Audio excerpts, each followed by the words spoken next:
All right, here we go. Update number 28 because today is August 28th. Back in the truck again because it is screaming wind out there, which made it very difficult to be able to go out there and go fish the areas that you want to, or even fish effectively. Um, we started out today, it was pretty close to high slack when we first started at daylight, and it sounded like whether you were at the bridge on the Oregon or Washington side, there were plenty of fish caught. We got so many harbor seals and California sea lions eating our fish on the Oregon side that I just said, this is insane. We got to get out of here. So we went over to the Washington side. And of course, first thing we do is hook into a nice Chinook, and a sea lion gets it in 10 feet of water. Oh boy, they are definitely a problem here down here right now this time of year. And part of that reason is because a lot of the other boats have left. So now the only boats that are here, they get keyed in on pretty regularly. But it was a good bite, probably till about 10 o'clock. And then just like yesterday, we had a lull.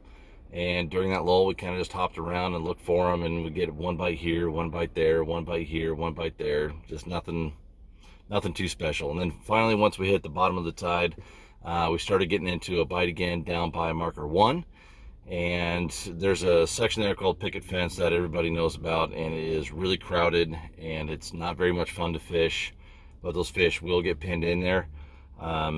Anytime, honestly, there's more than 8 or 10 boats trying to do that swipe in front of marker 1, I just avoid it. It's too chaotic, it's not fun, and like I've mentioned throughout this entire season, fishing is supposed to be fun. So if you're going to go in there and just be stressed out, it's not worth it. There's plenty of other places to catch fish. So we bailed out of there after 1 or 2 swipes and said, nah, we don't need to do this. And when we pulled out of there, we started catching plenty of fish, just keeping pace with the guys that were there at marker 1. So if there's plenty of fish, don't feel like you need to be in the group all the time. There's fish flushing in everywhere. Once that bite kind of slowed there around El Waco, we started pushing back up towards the sands and fish around checkerboard again. And it was kind of the theme of today. We had little flurries because we get 4 or 5 bites and then nothing, and then we get 4 or 5 bites and then nothing again. And that's what happened at the very end of the day. We made a swipe through, had a double, had 2 others on, and another bait strip. Came back through that exact same stretch, just did a hot lap, a short swipe on it, and the next time through we had 1 bait strip, and that was it. Like, man, where do those fish go? But let's see. It seemed like that was kind of interesting about yesterday and today too. We have spin fish fishing out my back 2 rods, and those things first thing in the morning and at the end of the day did really well. And in the middle of the day, it was a bait show. So I would normally think that on an incoming tide, they'd be hitting bait a little bit better, but they weren't. So it just kind of seemed like they kept switching up their preference throughout the day, which has been kind of cool that I've been able to figure out how to run both Pro Troll, spin fish, and a triangle flasher with bait. Because that way I have both of them out there, and whichever one the fish want, I'm serving it up on a platter for them. But that's just been my program, and so far I've been happy with it. As far as tomorrow goes, we're starting to get those small tides. Hopefully those fish will start showing up around Tongue Point. It seemed like these fish aren't moving very much, so once you find them, don't move too far. They just kind of scatter, and so just keep on pushing around till you find them again, and then just try and stay on top of them. But they are just zipping around all over the place, so they're kind of tough to track down.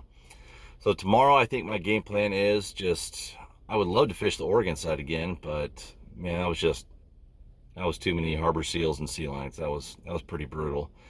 So I think I'm going to jump over to the Washington side and just try and avoid them. But I don't know, we got hit up by sea lions over there too.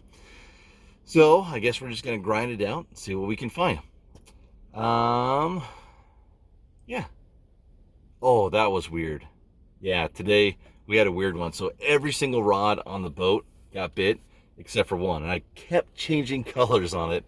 Kept changing flashers and spinners and changing up baits. I even put a herring on it instead of an anchovy. Tried everything. It had 1 little bait strip first thing this morning, and then not a touch the rest of the day. Out of dozens of bites, that rod didn't get touched. Makes you wonder, it's like what happened, or was there a scent on there, or was it just luck of the draw? Was it just flipping quarters, and it kept coming up heads. Who knows? But it was a fun day. This wind was brutal. It made it very difficult to fish effectively or in the spots that you wanted to. So hopefully tomorrow there'll be less wind. All right, guys, we'll see you again tomorrow. Once again, almost done for the season. We got a few more days here left, but we'll keep you up to date. Later.